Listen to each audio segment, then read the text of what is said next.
Isang malamig na umaga naman dito guys. Sobrang lamig dito sa South Adelaide. Anong meron? Ba't ang daming tao? Ayun guys, kung nakikita nyo, maliwanag. Hindi siya kita na ang daming tao. Hindi ko alam kung bakit madaming tao ngayon. So, hindi kita. Ang daming tao. Ano kayang meron? Mga flyers, nagbibigay silang ganun. So, ayan guys. So, bagong gising si Inday. So, ito, meron tayong hamonado dito. Palagay ko, ito yung lulutuin ng brother-in-law ko.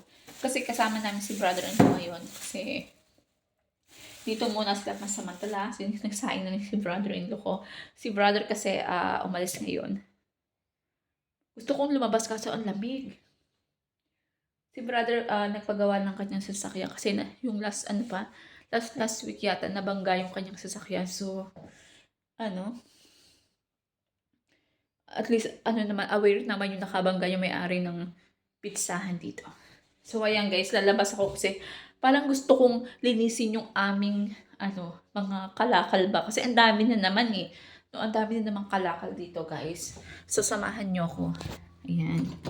Lalabas tayo kasi ang lamig. Nilalamig ako. Ayan, naka-medyas pa ako guys. So, ayan o, medyas. Ayan. Sobra kasing lamig dito. Tapos, ang sakit sa katawan, ang sakit sa ulo. Makulimlim yung panahon niya. Makulimlim yung panahon. Ayan ito. Ito yung panahon, makulimlim. Tapos, dito kami nagsasampay. Isa pang tawil. Yung sipit namin. Ang gulo sa likod. Kasi nga, hindi namin nalinis. Hindi na rin naasikaso ni Habi kasi ang daming sa trabaho ba. Yan, hindi pa tayo nakapag-ayos. So, pasensya na kayo. Ayan guys, ang dami ko naman pera. May pera talaga sa basura. Ayan. Ang dami naman pera ito. Itong mga ganito. Yan. Yung mga ganyan. Nabibenta yan. Yung mga bottle. Mga 50 cents, dollars. Siguro pag meron ka siguro 100. Meron ka ng magkano ba? $50? Ganun? Hindi ko rin alam. So, ayoko magkwenta. So, ayan guys. Ayusin ko yan. Kasi sumasabog-sabog na siya. Ayan. Sumasabog-sabog na yung mga kalakal ko. Ang dami ng kalakal. So, hindi ko alam kung aayusin ko ngayon o bukas na. Ayan. Pero ayos naman siya kasi na-separate ko na yung iba. Tapos, ito na lang maliliit kasi sobrang lakas ng hangin. Tumatalsik siya. So, siguro dapat i-separate ko na lang siya. No? Ang gagawin ko, i-separate ko. Ayan, hindi na makita kasi dito yung akin. Ay, eto pala. May mga bata pala dito eh. Ang dami guys, oh. Ayan, oh. Ito mga bata. Siguro sineparate ito ng brother-in-law ko. Hindi ko rin alam or kaya yung asawa ko nag-separate. Hindi ko wala tayo mapaglagyan ng cellphone guys. Hindi nyo makita kasi. Separate yung mga andito basura. So, dito kaya. Hindi nyo rin kasi kita. Wala akong mapaglagyan ng camera kasi gusto kong ayusin itong ito. Ganyan.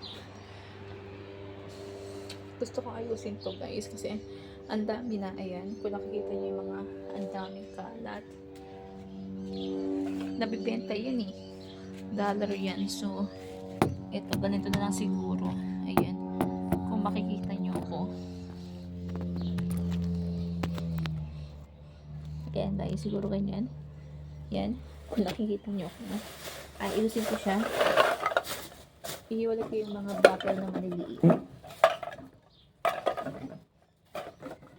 Mga bottle na maliliit. Ihiwalay ko. Kasi pera yan.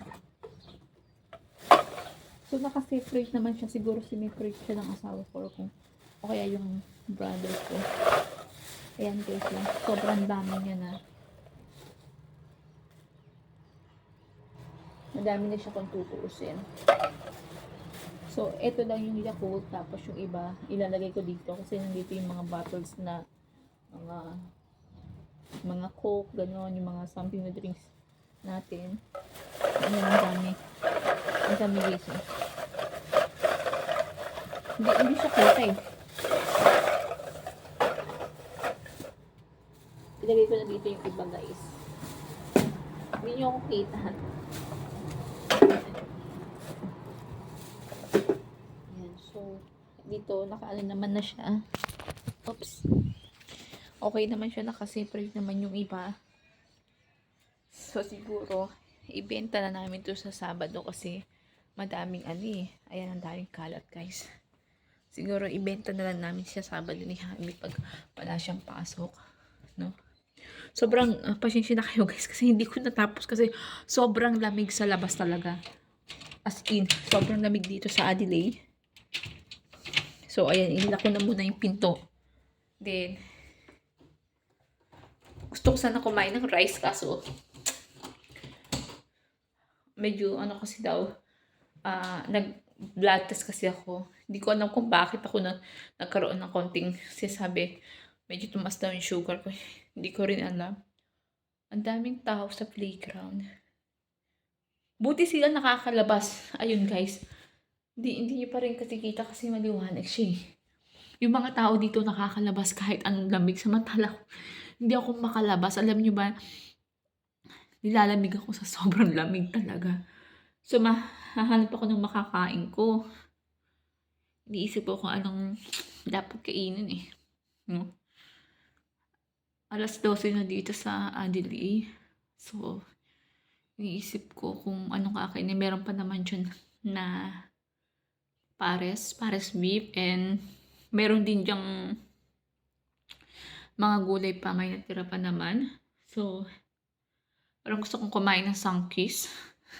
Alam mo yung pag ako nagsasangkis, guys, hindi nawawala yung salt. Hindi ko alam, gusto kong maasim na siya. Ang gusto ko maasim na maalat, parang ganun. So, kukuha muna ako ng tawag dito. Kuha muna ako ng plate. Yan, plate, guys. Yung camera ko kasi, ang gamit ko lang kasi, guys, cellphone. So, hindi kuha kasi lahat, no? So, kuha tayo ng knife. Yan. Knife ko. And then, kuha ko ng ano ba to?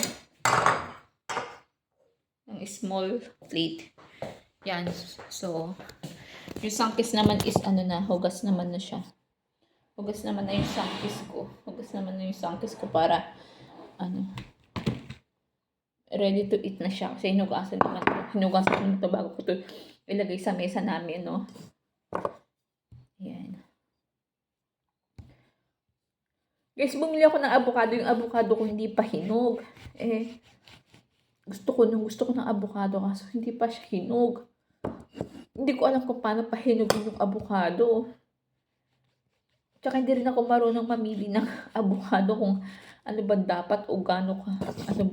Ano ba dapat tinitingin sa avocado para malaman mo na kung talagang matamis ba o ano.